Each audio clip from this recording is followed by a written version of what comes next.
औद्योगिक विकास मंत्री का जो बयान आया वो निश्चित रूप से ये इस बात का द्योतक है कि वो खुद भ्रष्ट हैं और इतने बड़े भ्रष्ट मंत्री को उत्तर प्रदेश सरकार ने जिम्मेदारी दे रखी है। बहुत बड़े घर के बच्चे नहीं हैं, वो हमारे आपके मीडियम मध्यम और गरीब तबके के लोग हैं। अखिलेश जी के साथ और बहुजन के साथ जो जाता है वो भ्रष्टाचारी होता है। देखिए, जनता इस लोकतंत्र में बड़ा मजबूत फैसला देने जा रही है। 27 में बहुत मजबूत फैसला देने जा रही है। जी, क्यों ऐसा कह रहे हैं कि 90% कार्य हो चुका है? ये घोटाले वाले लोग हैं। ये पैसा कहाँ गया, इससे कौन पूछेगा? उत्तर प्रदेश के राज्यपाल ने भी इस बात को सिद्ध किया और विधानसभा के अंदर विधानसभा अध्यक्ष आदरणीय सतीश महाना जी ने भी इस बात को सिद्ध किया कि माननीय विधायक जी जो है कोई राजनीतिक बात नहीं। नमस्कार साथियों, मैं बंसराज और आप देख रहे हैं अभिव्यक्ति भारत। मित्रों, मैं आज उत्तर प्रदेश के गाजीपुर में हूँ और गाजीपुर में जिनके साथ मैं हूँ इनको अब परिचय बताने की कोई जरूरत नहीं है। जंगीपुर विधायक डॉक्टर वीरेंद्र यादव, जिनको लोग कहते हैं हथेली पर लेकर के बताते हैं कि लोकप्रिय विधायक।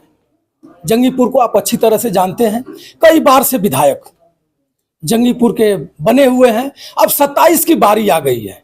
27 में अटकलें तमाम प्रकार की हैं और विधायक जी ने विधानसभा में ललकार रहे हैं। गाजीपुर के किसी भी मुद्दा को लेकर के आप देखिएगा तो डॉक्टर वीरेंद्र यादव विधानसभा से लेकर के रोड से लेकर के चक्रोट तक, गांव से लेकर गलियारों तक चिलकते हुए मिलेंगे। अपने गरीब मजबूर लोगों की आवाज हमेशा उठाते रहेंगे। ऐसा ही कुछ देखने के लिए मिला हुआ है। हम लोगों ने फतुल्लापुर एक सुखबीर एग्रो करके कंपनी है, उसके प्रदूषित जो राख है, राख की वजह से कई किलोमीटर के कई दसों गांव में लोग दिव्यांग हो रहे हैं। अब देश के प्रधानमंत्री दाढ़ी बाबा जो है बता दिए हैं कि विकलांग कहोगे तो जेल जाओगे, दिव्यांग कहो, प्रेम से उन्हें दिव्यांग कहो, लेकिन दिव्यांग बनाओ, दिव्यांग को लाभ मत दो, लेकिन दिव्यांग कहो। अगर विकलांग कह दिए तो फिर खैर नहीं है। लेकिन वहाँ क्या वजह है कि कोई सुन नहीं रहा। सत्ता में एमएलसी साहब हैं, सत्ता में एलजी साहब हैं, सत्ता में वहीं के उसी विधानसभा के संगीता बलवंत जी हैं। किसी ने कोई कान तक सुनाई नहीं दिया। डॉक्टर वीरेंद्र यादव जंगीपुर विधानसभा से होते हुए विधानसभा में वहां गाजीपुर सदर का जो मुद्दा है, जो दिव्यांग है, जो अपने अंदर की पीड़ा, विधानसभा में इन्होंने जो भी 10 मिनट और 20 मिनट का समय मिला होगा, अपने क्षेत्र की बातों कहने के लिए समय मिला होगा, लेकिन उस गरीब मजबूर लोगों के लिए इन्होंने आवाज उठाया। आवाज का असर कितना पड़ेगा इन लंगड़ी बहरी सरकार को हमें नहीं पता है, लेकिन आइए मैं डॉक्टर वीरेंद्र यादव से मैं बात कराऊंगा। जानना भी चाहूंगा कि क्या आप जो चिल्हिक रहे थे, जो सदन में बात उठा रहे थे, उसका असर इस सरकार पर पड़ेगा या फिर उसी तरह ये लोग दूध भात खिलाकर खत्म कर देंगे? सादर प्रणाम। धन्यवाद सर। आप विधानसभा में आपको देखने के लिए मिला है, लोग चर्चा भी कर रहे हैं कि डॉक्टर वीरेंद्र यादव जंगीपुर से आकर के और सदर जो फतुल्लापुर एग्रो घी की कंपनी है, सुखबीर एग्रो वाली, वहां लोग दिव्यांग हो रहे हैं, उसकी मुद्दा को उठा रहे हैं। क्या कहिएगा?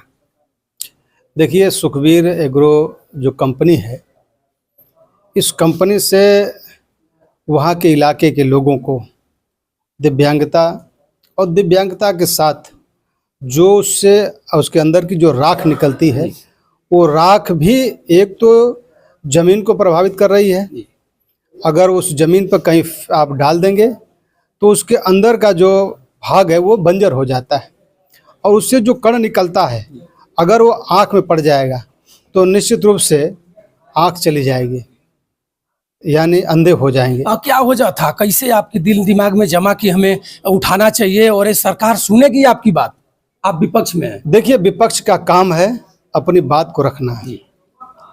जो सरकार है वो कितना संज्ञान लेगी और कितना संज्ञान नहीं लेगी वो उसका विषय है, लेकिन हम विपक्ष के होने के नाते मेरा दायित्व है कि अपनी विधानसभा का और जनपद की जो समस्या है उसके हाउस के पटल पर रखने का काम करें।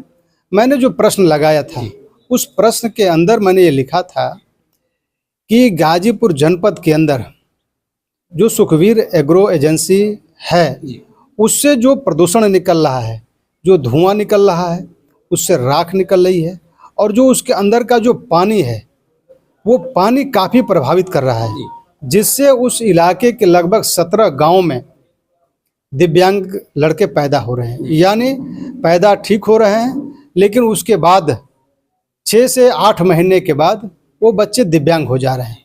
वो किसी बहुत बड़े घर के बच्चे नहीं हैं, वो हमारे आपके मीडियम मध्यम और गरीब तबके के लोग हैं जो पैसे के अभाव में अपना चिकित्सीय व्यवस्था नहीं करा पा रहे हैं, और उस इलाके के लोग काफ़ी गरीब भी हैं। इसको लेकर के हमारे दिल में जो है ये बात आएगी कि उनकी बात कौन रखेगा।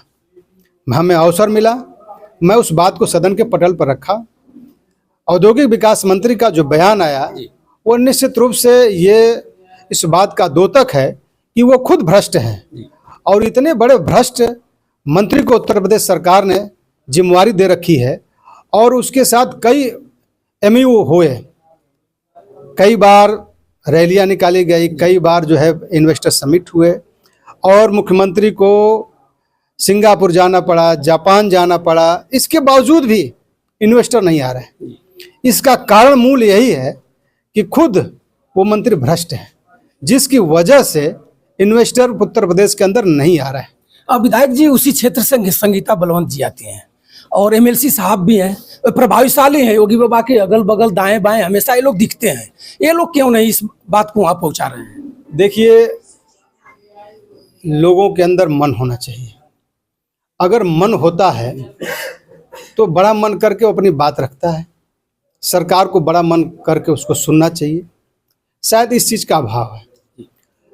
मैं आपके चैनल के माध्यम से कहूँगा कि इस बात का संज्ञान ले करके उत्तर प्रदेश के राज्यपाल ने भी इस बात को सिद्ध किया, और विधानसभा के अंदर विधानसभा अध्यक्ष आदरणीय सतीश महाना जी ने भी इस बात को सिद्ध किया कि माननीय विधायक जी जो है कोई राजनीतिक बात नहीं कर रहे हैं, वहाँ की ज़मीनी हकीकत, उस ज़मीनी हकीकत को सदन के पटल पर रख रहे हैं। लेकिन मंत्री जी के पास कोई जवाब नहीं था। वहाँ भी आदरणीय सतीश महाना साहब ने हमारी प्रश्नों पर मुहर लगाई, और दूसरा मुहर राज्यपाल महोदय ने भी गाजीपुर जनपद में आकर के बड़ा मुहर लगाने का काम किया। तो इससे यह स्पष्ट होता है कि उत्तर प्रदेश की सरकार गूंगी और बहरी हो गई है। वो जनता के मुद्दों से दूर हटते हुए अपने वो जो धार्मिक मुद्दे हैं और तमाम ऐसे लूटने वाले मुद्दे हैं, उस लूटने वाले मुद्दे में मशगूल है। एक तरफ गंगा सफाई के नाम पर, दूसरा स्वच्छता के नाम पर, तीसरा जल जीवन मिशन के नाम पर। आपने देखा है कि कोई ऐसा उत्तर प्रदेश का गांव नहीं है, हमारी विधानसभा का कोई ऐसा गांव नहीं है जहां हम लोग ने सांसद ने दी, विधायक ने दी, जिला पंचायत, ब्लॉक प्रमुख, प्रधानी से काम कराया है, और उस सड़क को न खोद दिया गया है, और खोदने के साथ पानी भी नहीं जा रहा है। और सदन के अंदर बयान माननीय मंत्री जी कर रहे हैं कि मैंने 90% काम कर दिया है। 90% काम कैसे कर दिया? आप जमीनी हकीकत से इसका मतलब आपको संज्ञान नहीं, अवगत नहीं है। मात्र 10% ही काम हुआ है जमीन पे, धरातल पे, और 90% नहीं हुआ है। आखिर मंत्री जी क्यों ऐसा कह रहे हैं कि 90% कार्य हो चुका है? ये घोटाले वाले लोग हैं। ये पैसा कहाँ गया, इससे कौन पूछेगा? ये जनता की गाढ़ी कमाई का पैसा है, और जनता की गाढ़ी कमाई का पैसा से ये सब काम होता है। और टैक्स भी लगता है, ये डबल टैक्स भी, 18% जीएसटी टैक्स है। बताइए, छोटे से वस्तु पर अगर आप खरीदने जाएंगे उस पर भी टैक्स है, पेन पर टैक्स है, पेपर पर टैक्स है। तो ये कहीं न कहीं उत्तर प्रदेश की जो सरकार है ये भ्रष्टाचार यानी लूटने में मशगूल है। इनके जनता से कोई मतलब नहीं। क्या सर, आने वाले समय में 2027 में अगर आपकी सरकार आती है तो ये सब जो नाली खन दिए गए हैं, चक्रोट खन दिए गए हैं, टंकी डिफॉल्ट हो गई है, कई कई टंकियां तो देखने के लिए मिला है बम जैसे धड़ाम फट रही हैं। उसके बाद भी सरकार अपने नाल मुड़ा रही है, मंत्री जी लोगों ने नाल मुड़ा रहा है कि भैया जल जीवन स्वच्छता अभियान सब कुछ ओके हो चुका है, आने वाले समय में इसका जांच होगा। देखिए, आपने देखा होगा कि जब माननीय अखिलेश यादव जी उत्तर प्रदेश के मुख्यमंत्री थे और जब वहाँ से हटे तो इसी गंगा जल के पानी से मुख्यमंत्री आवास धोया गया, यानी हम लोग अपवित्र थे। और उस सीट पर बैठने वाले पीठ के पीठाधीश्वर जो उनके राज में भ्रष्टाचार, लूट, हत्या, डकैती, बलात्कार, छिनैती और जो साधु सन्यासियों का अपमान उनकी सरकार में हो रहा है, दोषी कौन? जो सन्यासियों के राज में सन्यासी के ऊपर ये कह दिया जा रहा हो कि आप महामंडलेश्वर नहीं हैं, तो है कौन महामंडलेश्वर? किसने आपको प्रमाण पत्र दे दिया? आपको भी कभी प्रमाण पत्र देना पड़ेगा कि जंगीपुर के विधायक है कि नहीं है। अगर इसी तरह आप देखिए, इसी तरह सर मीडिया के सामने अगर चापिएगा बाबा को तो फिर जवाब तो देना पड़ेगा। लोकतंत्र के अंदर डॉक्टर B.R. अम्बेडकर साहब ने जो संविधान दिया है, जो व्यवस्था दी है, उस व्यवस्था के तहत हम लोग निर्वाचित हैं। हमारे पास प्रमाण पत्र है और जनता ने हमें प्रमाण पत्र दिया है। जनता ने जो मजबूत मोहर लगाया, उस मजबूत मोहर की वजह से हमें DM ने प्रमाण पत्र दिया है। यानी आपको भी कहीं ना कहीं दिल में डर है कि कभी मांग दिया जाएगा कि प्रमाण पत्र आप दीजिए। देखिए, वो कब किससे क्या मांग देंगे और कब किससे क्या कर देंगे आप समझ सकते हैं। जो एक बयान कल आपकी मीडिया में चल रहा है, जो बयान आपकी मीडिया में चल रहा है, और जिस व्यक्ति ने बयान दिया है और जिस व्यक्ति ने वो काम किया है, वो व्यक्ति कहाँ है? जो तेल चुरा रहा हो, वो व्यक्ति आज कहाँ है? उसको किस गंगा जल से धुला गया? उसके ऊपर जो आरोप भ्रष्टाचार लगे थे वो साफ हो गए? वो भी तो वहीं चला गया। क्यों ऐसा होता है कि उनके साथ जो जाता है वो पवित्र हो जाता है और अखिलेश जी के साथ और बहुजन के साथ जो जाता है वो भ्रष्टाचारी होता है? देखिए, जनता इस लोकतंत्र में बड़ा मजबूत फैसला देने जा रही है। 27 में बहुत मजबूत फैसला देने जा रही है।